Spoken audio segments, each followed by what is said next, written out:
മഹാന്മാരുടെയും മഹതികളുടെയും മഹാനദികളുടെയും ഭൂതകാലം തിരക്കരുത് എന്നൊരു ചൊല്ലുണ്ട്. മഹാന്മാർ ജനിച്ചത് ഒരുപക്ഷെ തെരുവിലാകാം.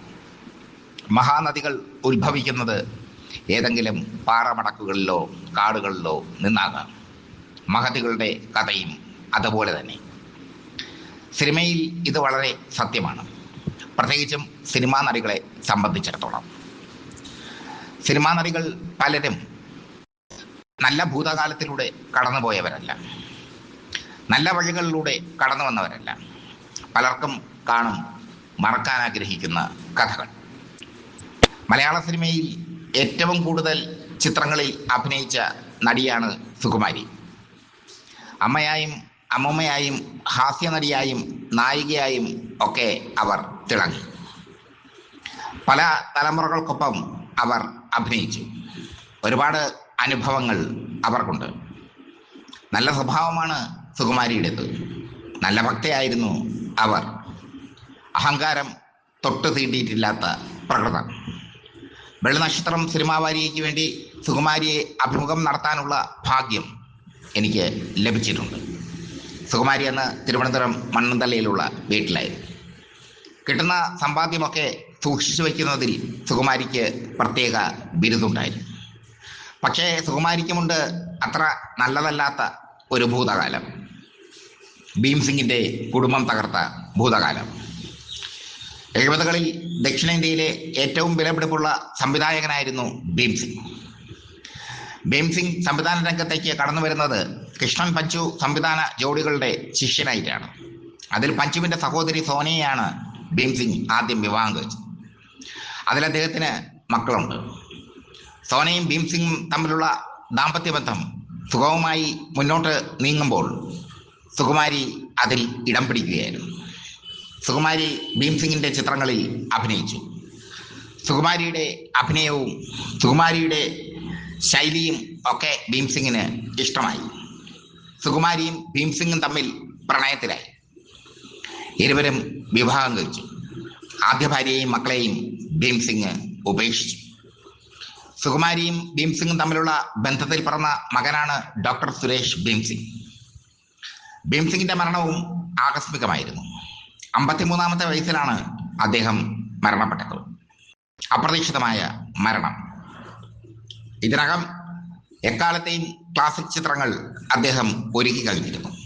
കച്ചവടപരമായും കമേഴ്സ്യലായും വിജയിക്കുന്ന ചിത്രങ്ങൾ, അല്ലെങ്കിൽ ഒരേപോലെ സമന്വയിക്കുന്ന ചിത്രങ്ങൾ ഭീംസിംഗ് ചെയ്തു. രാഗം എന്ന ചിത്രം ഉദാഹരണം. രാഗം വലിയ ഹിറ്റായ ചിത്രമാണ്.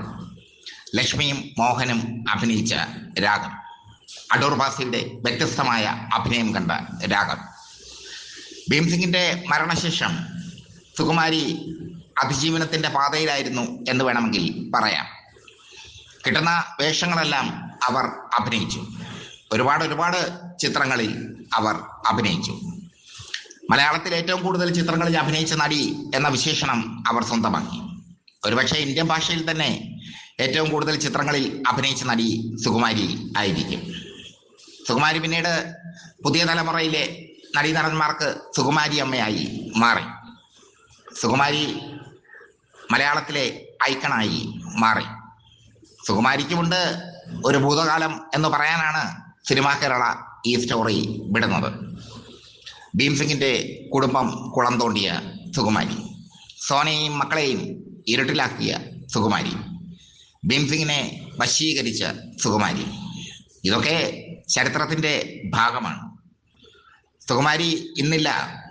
ഭീംസിംഗ് അകാലത്തിൽ മരണമടഞ്ഞു. ഭീംസിംഗ് ജീവിച്ചിരുന്നെങ്കിൽ കുറേ നല്ല ചിത്രങ്ങൾ ഇന്ത്യൻ സിനിമയ്ക്ക്, അല്ലെങ്കിൽ തെന്നിന്ത്യൻ സിനിമയ്ക്ക് ലഭിക്കുമായിരുന്നു. അത്ര വിലപിടിപ്പുള്ള സംവിധായകനായിരുന്നു അദ്ദേഹം.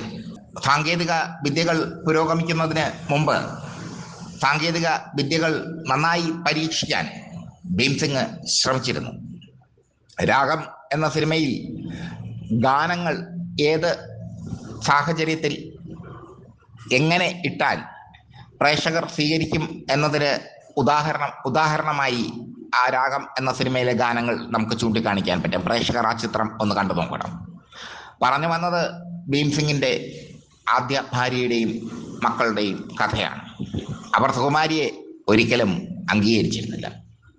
സുകുമാരിയാകട്ടെ ഭീംസിംഗിൻ്റെ മരണശേഷം തൻ്റെ മകനെ വളർത്താനായി ഒരുപാട് കഷ്ടപ്പെടുകയും ചെയ്തു. ഒരുപാട് സമ്പാദ്യം നേടി സുകുമാരി. സുകുമാരി നല്ല സ്വഭാവത്തിന് ഉടമയാണ്. സുകുമാരിയെ അഭിമുഖം നടത്താനുള്ളൊരു ഭാഗ്യം, വെള്ളി നക്ഷത്രത്തിന് വേണ്ടി അഭിമുഖം നടത്താനുള്ളൊരു ഭാഗ്യം എനിക്ക് ലഭിച്ചിട്ടുണ്ട്. സുകുമാരിയും ഭീംസിംഗും ഇന്നില്ല. പക്ഷേ കഥകൾ അല്ലെങ്കിൽ ജീവിതം ജീവിതമായി തന്നെ നിലനിൽക്കുന്നു.